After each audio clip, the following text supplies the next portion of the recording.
ఈ జగన్ 2లో మాత్రం ఖచ్చితంగా ఎవరైతే పార్టీ కోసం చేసినారో ఈసారి ప్రతి ఒక్కరిని కూడా మర్చిపోకూడదు, డేటాబేస్ క్రియేట్ చేయండి అని చెప్తాను.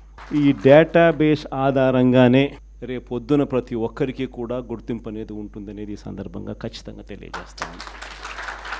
ఇక్కడే కాదు, రాష్ట్ర వ్యాప్తంగా కూడా రాబోయే రోజుల్లో నెక్స్ట్ 1 వీక్లో నెక్స్ట్ వీక్ బహుశా ఒక యాప్ కూడా తయారు చేస్తా ఉన్నాం. దాంట్లో కూడా మీ సీనియర్ లాయర్లు అందరూ కూడా దాంట్లో యాప్లో కూడా ఇన్వాల్వ్ అవుతున్నారు. యాప్ తయారీ కార్యక్రమంలో రాష్ట్ర వ్యాప్తంగా వైఎస్ఆర్సీ కార్యకర్తకు ఎవరైనా ఎక్కడ అన్యాయం జరిగినా ఆ యాప్ డౌన్లోడ్ చేసుకొని తన పేరు, తనకు ఏమన్యాయం జరిగింది, తనకు ఎవరి వల్ల అన్యాయం జరిగింది, ఆ అధికారి హోదా ఏమిటి, నీకు జరిగిన అన్యాయం ఏమిటి, ఆటోమేటిక్లీ మన డిజిటల్ లైబ్రరీలోకి వచ్చేస్తుంది. ఇక్కడ వచ్చిన తర్వాత రేపొద్దున మనం అధికారంలోకి వచ్చిన తర్వాత వీళ్ళందరి మీద రేపొద్దున జగన్ 2లో ఎవడెవడైతే అన్యాయం చేసినాడు, ఎవడెవడైతే అధికారి తన అధికారాన్ని దుర్వినియోగం చేశాడు, ఎవడెవడైతే అన్యాయంగా మనుషులను చిత్రహింసలు పెట్టారు, వాళ్ళందరినీ కూడా రేపొద్దున చట్టం మీద నిలబడతాం. చట్టం తన పని తాను చేసుకొని పోతుంది. ఎందుకంటే ఈరోజు చూస్తూ ఉన్నాం ఇవన్నీ కూడా.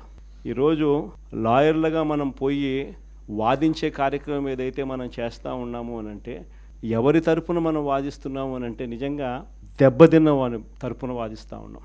ఆ దెబ్బ అనేది ఎంత తీవ్రంగా కనిపిస్తూ ఉంది అని అంటే, దొంగ కేసులు పెడతా ఉన్నారు, అందులో నుంచి దొంగ సాక్ష్యాలు పుడతా ఉన్నాయి, దొంగ సాక్ష్యాల ఆధారంగా మనుషులను తీసుకొని పోయి జైల్లో పెడతా ఉన్నారు. జైల్లో నుంచి ఆ మనిషి బయటకు వచ్చేసరికి ఆ కేసు అయిపోయేసరికి మరో కేసు. నిజంగా ఈ వ్యవస్థ లేకన్నది మార్పు అనేది రావాలా. అధికారం ఉంది కదా అని చెప్పి, యూనిఫామ్ ఉంది కదా అని చెప్పి దుర్వినియోగం పరచడం అన్నది ఎంతటి బాధ కలిగిస్తుంది అటువైపున వ్యక్తికి కూడా అన్నది ఇటువైపున వ్యక్తికి కూడా అర్థం కావాలి.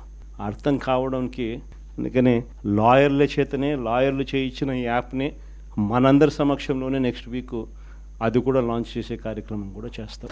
రాష్ట్ర వ్యాప్తంగా ఈ కార్యక్రమాలన్నీ చేసే ప్రతి విషయంలో కూడా మరొక్కసారి మళ్ళీ చెప్తా ఉన్నా, మీ పాత్ర చాలా ముఖ్యం.